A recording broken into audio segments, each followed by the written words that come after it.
Um único homem espalhou a igualdade pelo mundo e, ao mesmo tempo, trouxe um destino sombrio para milhões de pessoas. Mas peraí, como assim? Para desvendar esse mistério com a gente, já deixa a sua curtida e se inscreve no canal antes que as coisas fiquem ainda mais nebulosas por aqui. Vamos nessa? Ato 1. O arquiteto da luz. Pensa no caos absoluto da França pós-revolucionária. O país estava em frangalhos. Precisava desesperadamente de um farol, sabe? De estabilidade urgente. E foi aí que Napoleão Bonaparte entrou em cena, ofuscando o mundo com aquele brilho inegável. Ele vestiu a capa de Salvador e, bom, fez isso com maestria. A escala monumental da ambição civil dele mudou o curso da história. Pega o famoso Código Napoleônico, por exemplo. Ele não só botou a casa em ordem na França, mas influenciou de forma definitiva as leis de mais de 70 nações ao redor do globo. A organização administrativa cruzou fronteiras num piscar de olhos. Ele consolidou a meritocracia, cravou a igualdade perante a lei, defendeu com unhas e dentes os direitos de propriedade e, de quebra, criou educação laica. Matematicamente falando, ele desenhou a fachada inequivocável de um verdadeiro libertador. Só que a gente precisa olhar isso um pouco mais de perto. Muito além dessas leis iluministas, o Estado que ele ergueu era, na verdade, extremamente ativista e profundamente invasivo. Sim, ele trouxe a ordem que todo mundo implorava, mas a liberdade. Essa foi sendo trocada, aos poucos, por um patriotismo forçado. O governo passou a exigir obediência total. A paz interna tinha um preço, e era um preço altíssimo. Exigia uma submissão absoluta de quem estava ali. Ato 2. As sombras e o professor.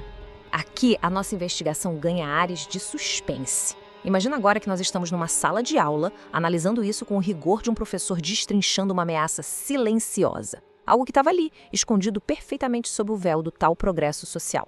O que exatamente habitava as sombras do Império Napoleônico? A chave está nas palavras do intelectual liberal francês Benjamin Constant. Ele foi um crítico implacável que conseguiu enxergar através daquela ilusão toda. Constant afirmava que o regime de Napoleão era algo ainda mais autoritário do que a antiga monarquia dos Bourbons. E sabe por quê? Porque forçava as massas a apoiar suas narrativas ideológicas. Era uma homogeneização política total, um gigantesco culto à personalidade operando como uma máquina projetada para aprisionar a mente da sociedade.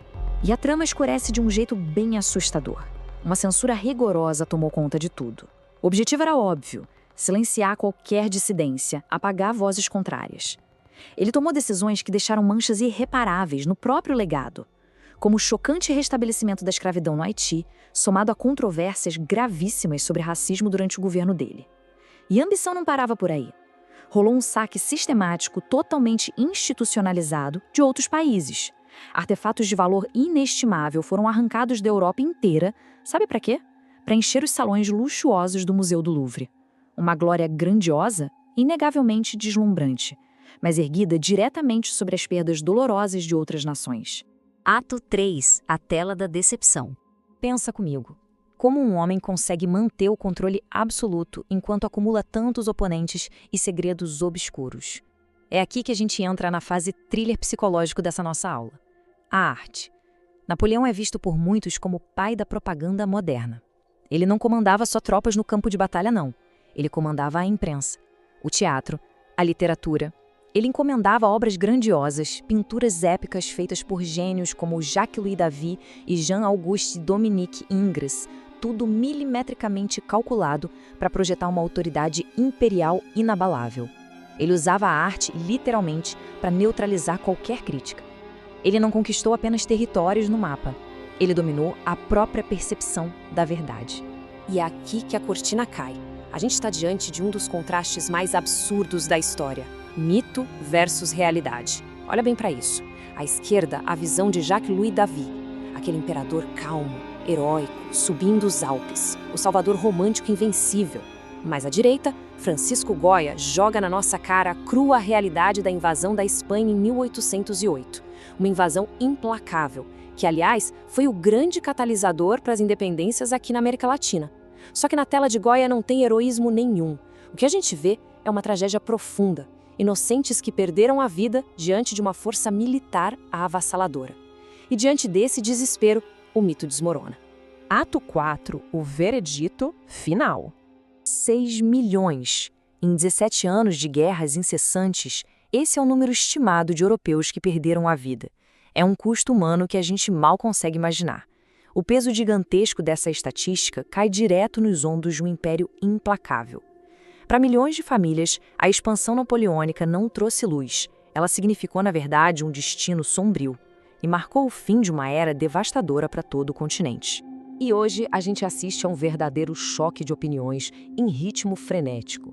Um campo de batalha acadêmico mesmo. De um lado, o brilhante historiador Andrew Roberts argumenta com unhas e dentes que Napoleão foi um modernizador essencial.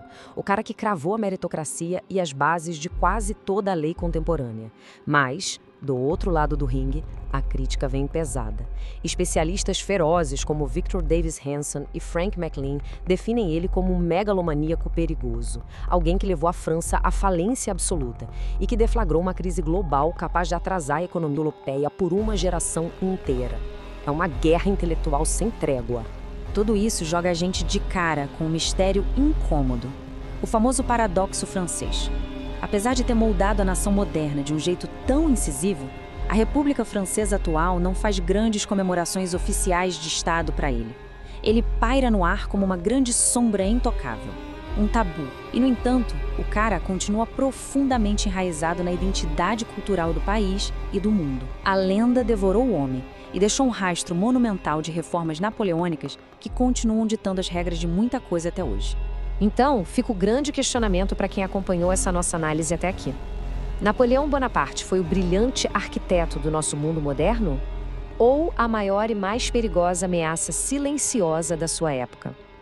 Avaliem as provas, escolham de que lado dessa trincheira histórica vocês vão ficar e debatam ferozmente aqui nos comentários. Até a nossa próxima investigação.